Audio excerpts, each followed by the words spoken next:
Hi, I'm Liz Naumovski, host of Finance is Personal. As days go by, Canadians are racking up debt faster than they're saving it. And this is why I believe that this show is really, really important. Many say that we should be teaching our children financial literacy at home from a very young age. But what if you don't feel comfortable teaching your children because your knowledge about financial literacy is limited or frankly non-existent? Kids, parents, and money is an incredibly powerful trifecta that can change your children's future and teach them about saving, debt, and investing. Joining me now to help us teach our children financial literacy is Hasina Lookman, founder of explorerhop.com, Financial Literacy and Global Awareness for Kids. Thank you so much for being here. Welcome to the show. Thank you, Liz. I'm excited to be here. So Hasina, this is really important because there's so many kids out there that don't understand finance, don't understand savings or money. And back in October 2018, there was a CIBC poll, and they had spoken to 1,000 parents. And they were basically saying that 73% of them do not talk or avoid talking about money with their kids. So if you don't feel comfortable about financial literacy, you don't feel comfortable about finances, how do you talk to your kids about it?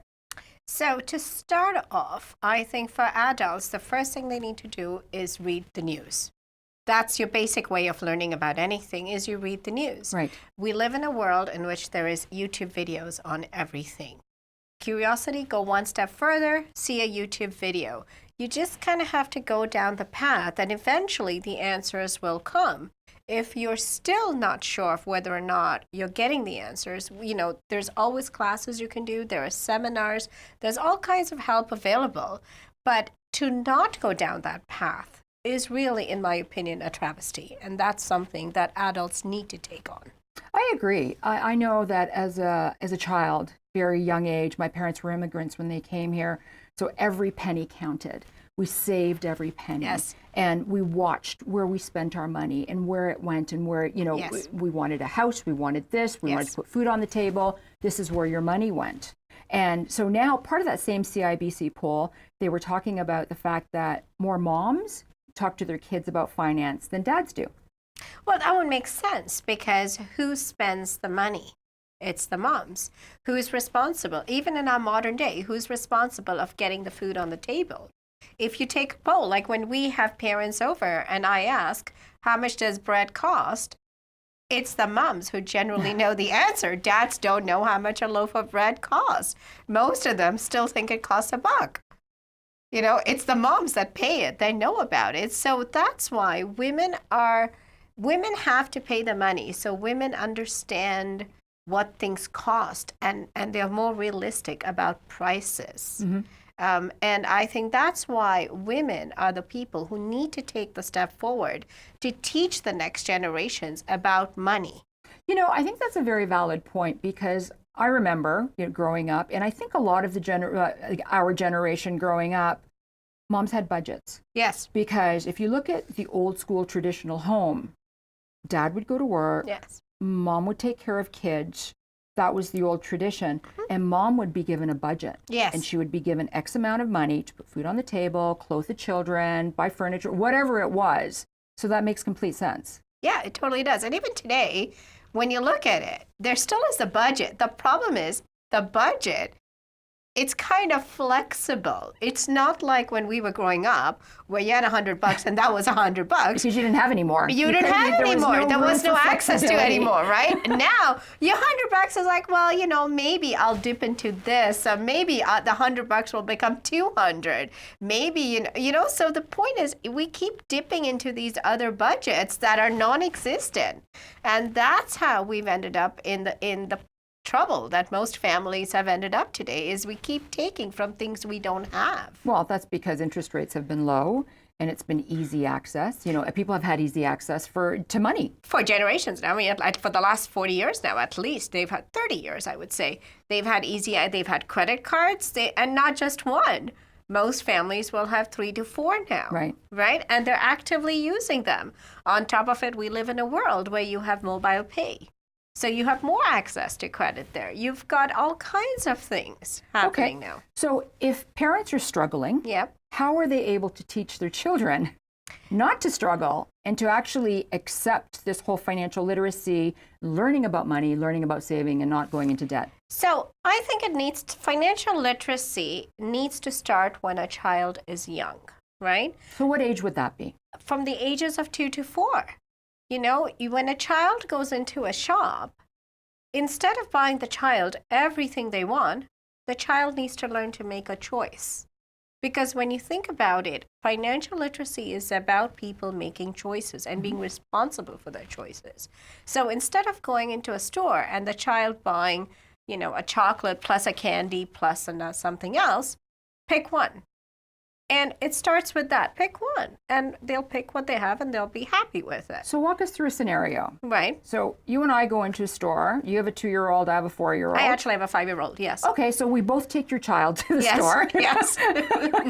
Now what happens? Your kid says, I want this, I want this. Walk us through what you would do. So when he was younger, when he was about between 2 and 4, I would say, okay, you got to pick one.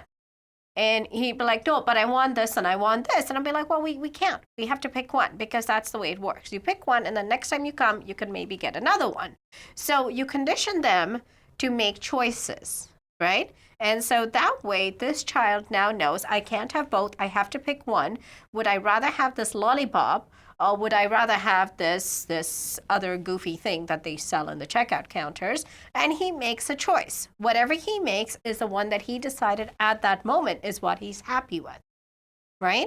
So they learn to make choices. Now, once they get to 5, which is where he is now, and he understands numbers. He knows what a 5 looks like. He knows what a 6 looks like, right?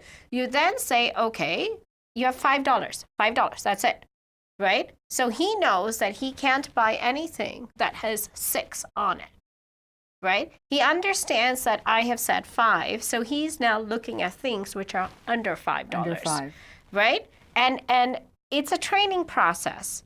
And it's not as painful as it sounds. Really, it isn't. Like, you just say you could have 1 to start off with, Right. and then you say 5. And it also is good for them because they start to see how much things cost, right? And when you say $5, they go, no, that's $6. I can't have it. Mommy said 5. So that's kind of how you start teaching them becoming cognizant of how much things cost, because a lot of problem is we don't even know how much things cost, like the dads who didn't know how much a loaf of bread costs. Right? So that's why we need to get the people aware of prices to start with. And once they get to a point where they're doing math, basic math in school, you can say, okay, 5, but whatever you buy needs to add up to 5. And that's the budget. We don't go over That's it. the budget. But I think the moment you call it the budget, it becomes the bad word. I think if you just say $5 and just leave it at that, the child knows that he's got something for 2, he has $1 he can spend. Right? And the best way to try this out is to go into a dollar store. Perfect. Really, because $5, they can still get enough for $5 and they're happy at the end of the day. That's great. Yeah. So Hasina and I will be right back after the break to discuss more on teaching your kids financial literacy here on Finances Personal.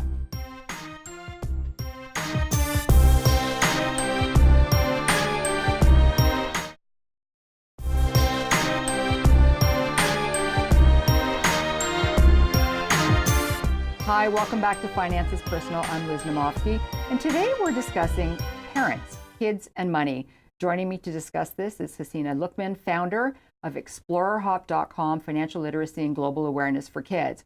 Now, Hasina, before we went to break, we were talking about taking your kids shopping and explaining to them money. Money used to be a tangible thing. You used to have, change bills in your pocket, or you'd put it in a piggy bank. It was tangible. You understood it. You held it. But now everyone's swiping, tapping, whatever. And I think kids don't understand the fact that when you swipe and tap, it isn't infinite. I mean, there is a drop dead set number to it.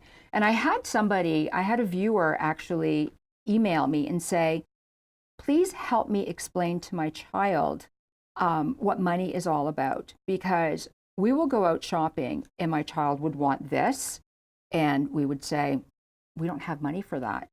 And the answer from the little kid would be, Well, just swipe it. You swipe on everything. So they don't understand. Like, swiping to them is like, okay, it's going, something's happening. Yep. But they don't understand the fact that if you have $10 and you buy something for $6, you only have $4 left. True. So I will say this. Having piggy banks and money is passé.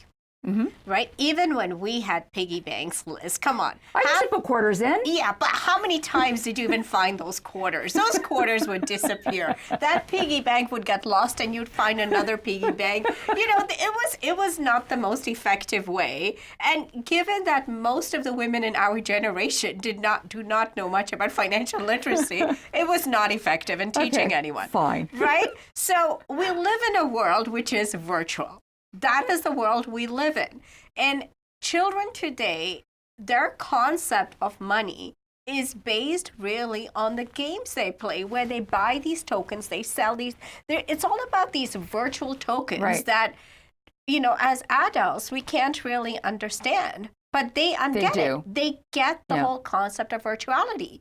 So giving them something which is tangible, like cash, it's really not even, to them, it's like something I have to hold. Oh my God, I have to carry it. Oh my God, now I'm going to lose it. No, I need a wallet for it. All this stress involved in things that the rest of their lives don't match up to. Okay. And it's better, I think, as for us parents to embrace that, because that is the future. We're not going back to notes. We're not going back to coins. We're not going back to piggy banks. What we are going forward is to e-banking. That's much here. E-transfers. That's your reality. It's only going to get more electronic, right? And when you're swiping, when you're doing things, even if you use your credit card, almost every credit card company will send you an alert saying, I've used this much. This is your available balance. Right. Show that to your child. Get your child used to seeing banking the way it is today. Forget about what it was when we were kids. Your child needs to understand how a bank account works. They need to understand how e-transfers work, the mechanisms of that. They need to understand that, yes, you're swiping, but you're swiping because it is more efficient. It is easier than carrying around, you know, $200 to pay your groceries, right? It is a much easier way. And also, when you swipe, by the way, I'm getting points that I can use for travel. Right. Right? So they need to understand that there is this additional side of it, which is why you're swiping. And every time you swipe, it's charging you, and this is how you're going to pay it. Right. And what we actually do is we, in our classes that we have kids open e-banking accounts. And then we have them take the money they have in their piggy banks, or some of them have it under their mattress. Stash.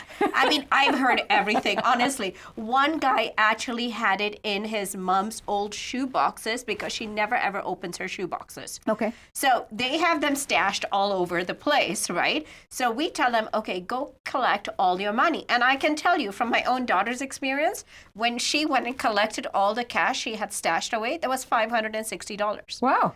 That's a lot of money. It is a lot of money. You know what I mean? I mean, she's 11 years old. Especially for an 11-year-old. Right? So take that, instead of having it hidden in corners, put it all into a bank account, which is secured, right? Right. Tell them, okay, that's a lot of money you've got. Have them invest that money in an RESP themselves. They now have a stake in the future. Right. Let them have $50 to play around with. From that $50, sit with them. Have them e-transfer you $10 out, and you transfer it back to them.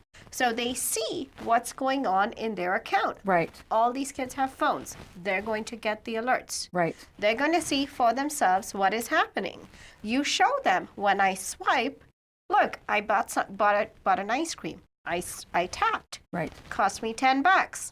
Now, I get a little alert from my credit card company telling me I spent $10. So that's a new version of the old way of going through your checking and trying to balance your checkbook. Well, totally, totally. I mean, and if you think about it, like, you remember when we used to take checkbooks and we used to go to the bank. Right. I mean, and you remember there was always that person in front of you and the teller had to help them. Yep.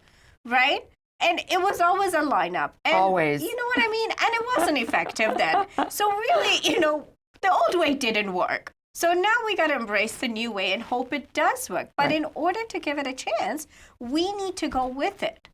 And I find that's what parents are unwilling to do, right? They know they have to go to e-banking. They know their child is e-banking, but still they'll tell relatives, oh, if you want to give money, give them money. You know what I think the problem is? I think a lot of parents may be afraid of technology. Absolutely. And it's beyond us. And they haven't updated or upgraded Absolutely. their bank account so that they can pay their bills online or whatever it is. Absolutely. Absolutely. I'm telling you, when I sit down and talk to my 11-year-old, she is way ahead of me when it comes to technology. Right. I'm still grappling with the basics. And every time I go, I see something new and I'm like, oh my God, what is this? And I'm almost like cautiously, putting the mouse over there to try and figure it out. Right. And this kid comes along and says, oh, it's this. And I'm like, how does she know? It's in their DNA. It is. They just know it. And this is why if we want them to be financially successful, we need to play it on their terms, not on our terms. Okay, so let's talk about being financially successful for kids. What different stages do you teach them as they get older? So you were saying, 2 to 4 years old, you take them to the store, a little bit of choices. So then what's the next step and then the next step? Age 5, when they can recognize, you teach them numbers, right? Then you teach them addition. And by the time they're about 10, they should be understanding the stock market. That is the future. They need to understand it, right? And when we have our classes, each child is given $10,000 virtual portfolio, and they get the whole concept of virtuality. That's what they know. Right. And they play the stock market, and they're vicious. They really are vicious. They will play it. They will do research. And I have had kids who have started at 10,000, finished 5 days later with 13,000. We undermine these children. Right? They know what they're doing. They get things, and they understand the way things work far better than we do. Right?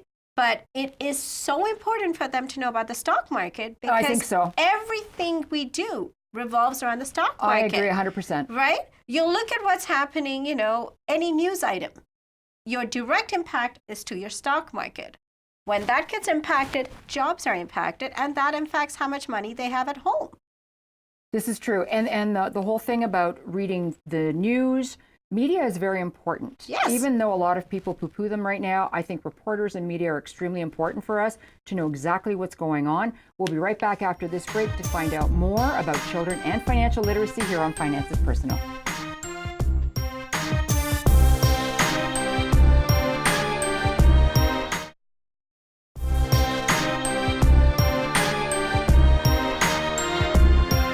Welcome back to Finances Personal. I'm Liz Naumovski, and today we're discussing kids, parents, and money. Joining me to discuss this is Hasina Lookman, founder of ExplorerHop.com, financial literacy and global awareness for kids. Now, Hasina, before we went to the break, we were talking about the media, and I personally believe the media is very, very important. They tell us about world news. They tell us about what's happening in our economy. They tell us about what's happening locally. All of this is very important for us, and especially since we are all living in such a global environment right now. And we were talking about the stock market and kids, right? Yeah. Let's continue on with that. Let's go back to the kids and stock market. You were talking to me about 2 young girls that that actually invest in the stock market as it is now. So I have in my classes, we had a girl who joined us in summer who's now 12 years old. Wonderful girl. And she did extremely well in the stock market. She was investing in her virtual portfolio. She was investing in South Africa. She was investing in Brazil, following the news, right? Her mom was impressed, gave her real money. Between then and now, everybody I know, their stock portfolio has gone south. This girl has made enough money. She's almost doubled her money. Good for her. Good for her. Yeah. Second example would be my own daughter, right? She started off, she kept asking for things. And I was like, you do not need anything. Like, honestly, you don't need any more shoes. You do not need any more Okay, well, I don't know about that, but well, I'm just going to interrupt you for a moment.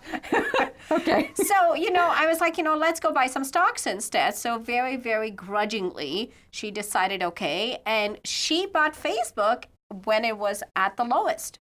She's laughing now. She has Apple. She is laughing now. Right? So she has most of the FANG stocks. She does. And she knows what FANG is. And she will have a discussion. She will tell you how the shutdown now impacts her portfolio. because now she has a stake in it. And she's only 11. That makes me so happy. You have no idea how important it is and how happy I am to hear that, because women always struggle with finances. Yes. Most women, when they retire, a lot of them retire in poverty because they've had some bad marriages, really bad divorces. They didn't have somebody help them out, or they didn't have a good lawyer to represent them. And to know that this 11-year-old understands the stock market, reads global news, understands what happens in life. This is fantastic. She is going to have such an amazing grasp of life and finance for the rest of her future, which is what we all need. Totally, totally. And Liz, we also do classes for women. And those came about because we would teach the kids. And the moms would come and tell us, we don't know any of this. We should learn this, right? Absolutely. So we decided, let's have classes for women. And I'm telling you, it was an eye-opening experience for me. Mm-hmm. In the class, we had doctors, we had lawyers, we had, across the socio-economic and ethnic divide, we had them there. I would say 50% of the class were very, very, very established women. But Hasina, that doesn't surprise me. You know why? Why? Because we all go to school and we all focus on whatever our career is going to be. Yes. Right? So you're really good at what you do. I hope that I'm really good at what I do, right? Together, we're an incredible team. Yes. I don't know a lot of the stuff that you know, and you don't know a lot of the stuff that I know. So if you're looking at doctors and lawyers or whatever it is, they're incredibly articulate and smart at what it is that they do, but it doesn't necessarily mean that translates to finance. And that's the problem.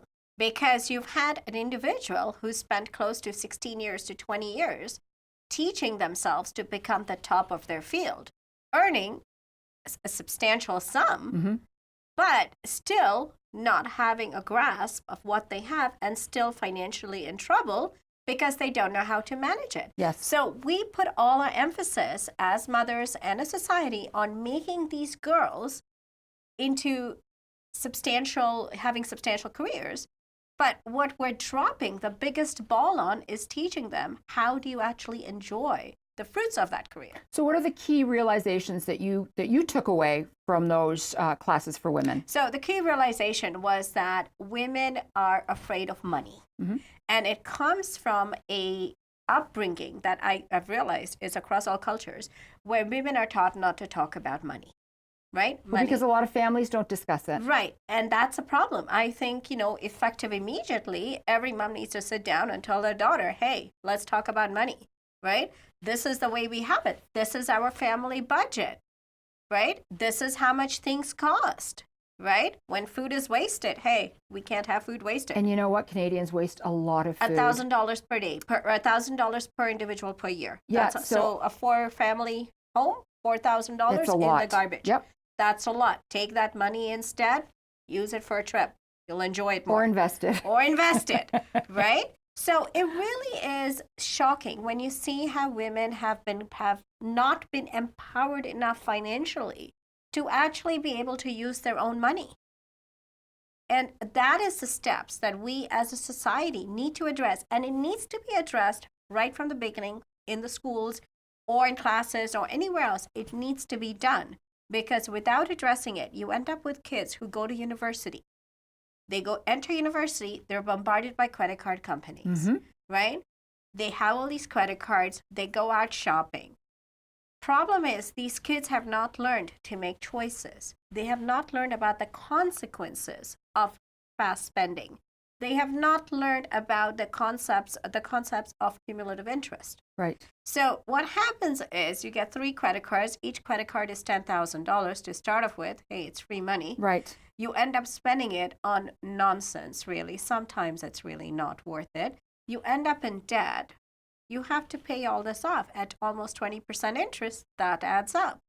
And all that is completely avoidable if that child knows, okay, I need to make a choice. Yep. I don't need 3 credit cards. I just need 1 credit card. And I know that this is how much I can spend on it, and I'm going to pay it off every month.